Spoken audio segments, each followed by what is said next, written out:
बहुत समय पहले की बात है। उत्तर भारत के एक छोटे से गांव चांदपुर के पास एक बड़ा सा जंगल था, जिसे लोग भूतिया जंगल कहा करते थे। उस जंगल में कोई नहीं जाता था, क्योंकि गांव वालों का मानना था कि वहां एक बहुत ही खतरनाक और रहस्यमय काला नाग रहता है। गांव के बूढ़े बुजुर्ग कहते थे कि उस जंगल में एक साधु बाबा वर्षों पहले तपस्या किया करते थे। वो बहुत शक्तिशाली थे, लेकिन एक दिन अचानक गायब हो गए। उसके बाद उस जंगल में एक काला नाग दिखाई देने लगा। कहते हैं कि वो काला नाग उसी बाबा की आत्मा की रक्षा करता है। कुछ लोग कहते कि वो नाग किसी खजाने की रखवाली करता है, तो कुछ कहते कि वो लोगों की परीक्षा लेता है। गांव में एक गरीब लड़का था, रमेश। वो अपने बूढ़े माता पिता के साथ रहता था। घर चलाने के लिए वो जंगल से लकड़ियां लाकर शहर में बेचता था। रमेश को गांव वालों की बातों पर ज्यादा भरोसा नहीं था। उसे लगता था कि लोग बस डर फैलाते हैं। एक दिन रमेश के घर में खाना नहीं था।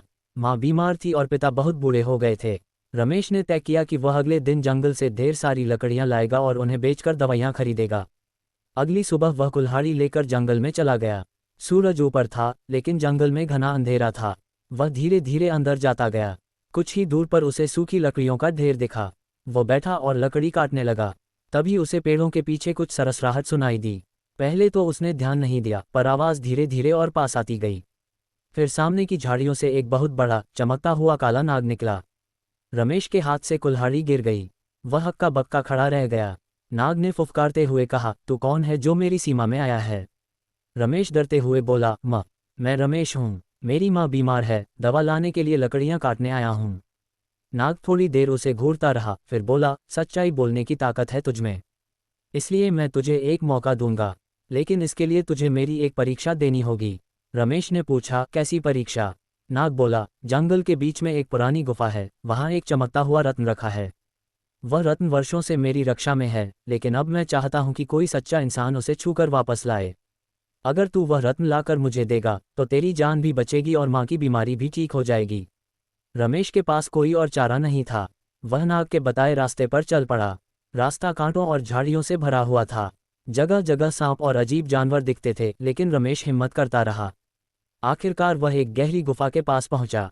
वहां बहुत अंधेरा था। अंदर गया तो देखा कि एक चट्टान पर नीले रंग का एक रत्न चमक रहा था। जैसे ही उसने रत्न उठाया, गुफा की दीवारें हिलने लगीं। उसे ऐसा लगा जैसे कुछ बुरा होने वाला है, लेकिन वो डरा नहीं। उसने रत्न कसकर पकड़ा और दौड़ते हुए बाहर निकला।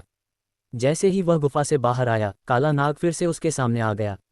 उसकी आंखों में अब पहले जैसी कठोरता नहीं थी, बल्कि एक शांति थी। नाग ने रत्न लिया और बोला, तूने बहादुरी, सच्चाई और श्रद्धा दिखाई है। अब जा, तेरी माँ जल्द ही ठीक हो जाएगी। और हाँ, इस जंगल में अब कभी मत आना। रमेश ने झुककर प्रणाम किया और अपने गांव लौट गया। घर पहुंचा तो माँ की हालत पहले से बेहतर थी। उसने वो लकड़ियां बेची, दवा खरीदी और माँ की देखभाल करने लगा। उस दिन के बाद रमेश ने कभी उस जंगल की ओर नहीं देखा।